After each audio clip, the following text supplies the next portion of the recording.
On a les 3 mots d'Antoine Mazère avec son premier mot, mon cher Antoine, qui est donc... Sensation. On en parlait tout à l'heure un petit peu, ça s'est passé au tennis de table. Alors c'est pas avec les frères Lebrun, c'est l'ovni chinois Wang Chuqin. C'est le numéro 1 mondial, le grandissime favori avant le début de la compétition qui a été éliminé ce matin des 16e de finale par, non pas un asiatique, par un suédois, Truls Morgar, 26e joueur mondial.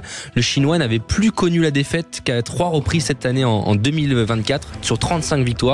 Il restait sur une série de 7-0 face aux Suédois et il a perdu le match 4-2. Et là, c'était un véritable retentissement dans le tennis de table parce que Wang Chuqin fait partie des 2 Chinois avec Fan Zhendong qui font partie des énormes favoris pour la suite de la compétition. Donc c'est un tremblement de terre, surtout d'être battu par un Européen.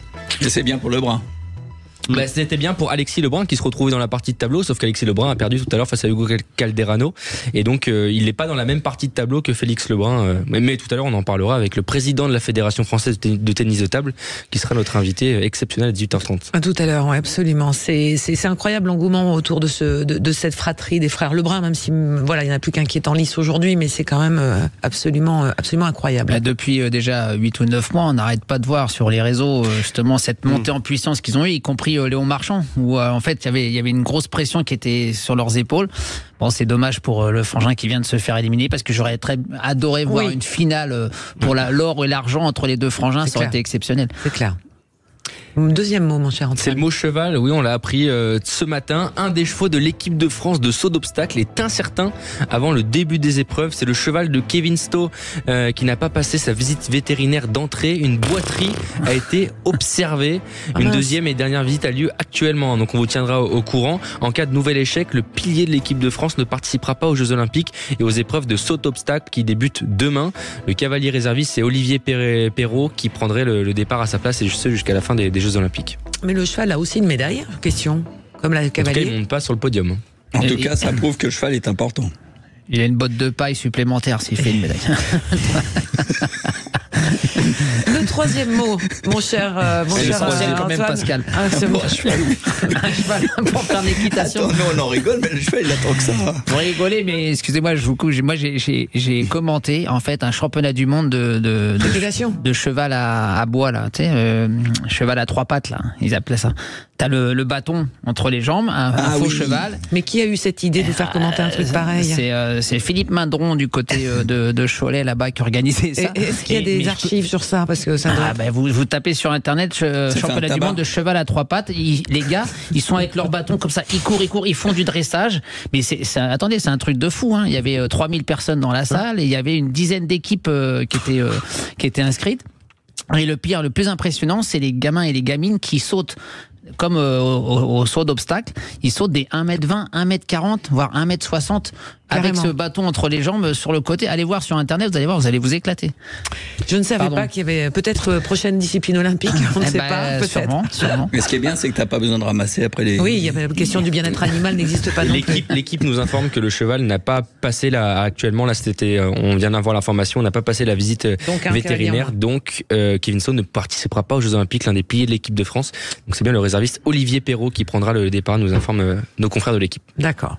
Votre troisième mot, il est brésilienne. Il est brésilienne, oui, c'est la nageuse brésilienne Ana Carolina Vieira qui a été renvoyée par sa délégation des Jeux Olympiques pour avoir notamment visité sans autorisation la Tour Eiffel.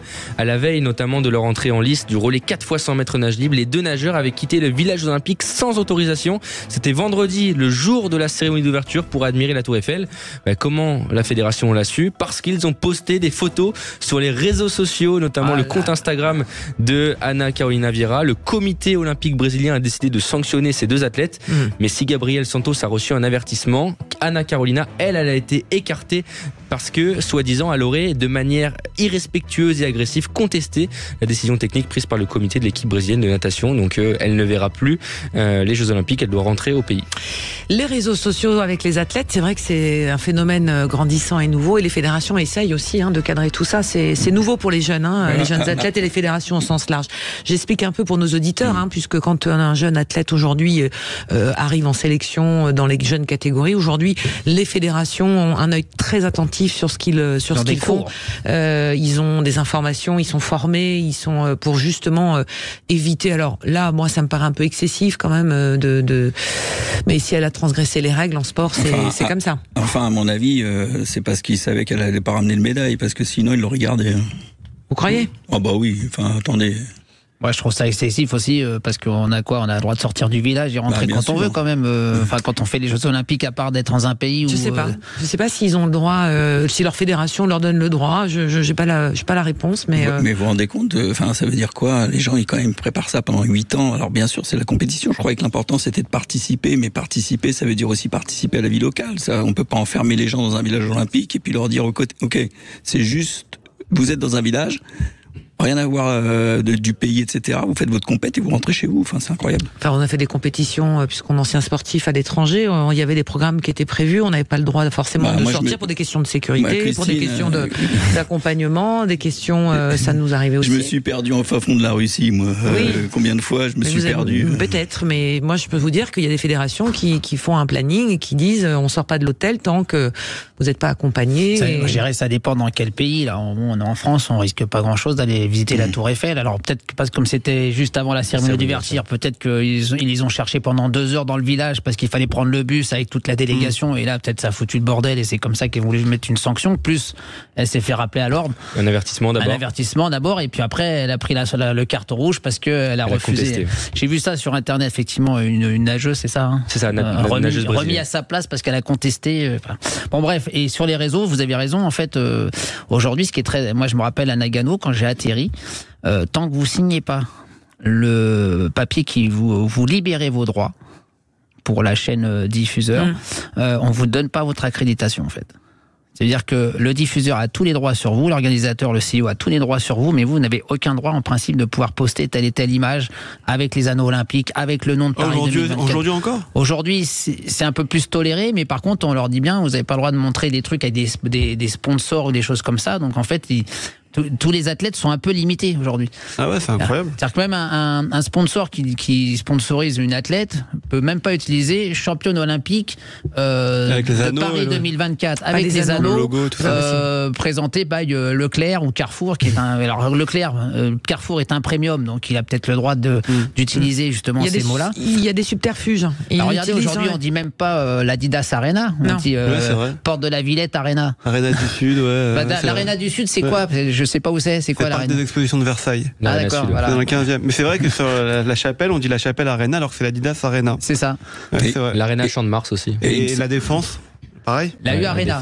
Ah oui, non, j'ai pas eu Arena. Ça existe plus, c'est Paris La Défense Arena maintenant. Et Paris La Défense Arena, et on a reçu effectivement un mail pour nous demander de bien dire Paris La Défense Arena, comme quoi il y a des namings, comme on dit, qui sont respectés pendant toute la durée des JO.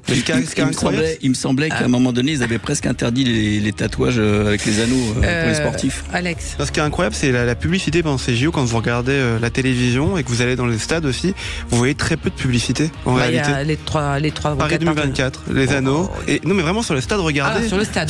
J'entends sur le stade. Oui. Alors vous avez Coca-Cola, enfin, on va citer les marques qui sont à l'extérieur. Exactement. Mais vous avez à l'intérieur des stades, vous avez jamais de banderole ou quoi que ce soit par rapport à quand vous allez voir un match de foot ou d'autres compétitions sportives. Et dans les enceintes, il y a des boissons, on peut se restaurer, mais il n'y a pas d'alcool. Ouais, il y a de la bière sans alcool et zéro. Enfin non, je le dis comme ça parce que c'est vrai que ça surprend beaucoup les supporters français qui s'imaginent se retrouver comme à l'extérieur d'un stade. C'est plus les anglo-saxons qui sont un peu dégoûtés s'il n'y a pas de bière. J'ai pas discuté avec eux. J'ai vu que comme j'étais au 7, comme Alex et Antoine, on a vu effectivement que c'était une autre ambiance à l'extérieur du stade compte tenu de ça.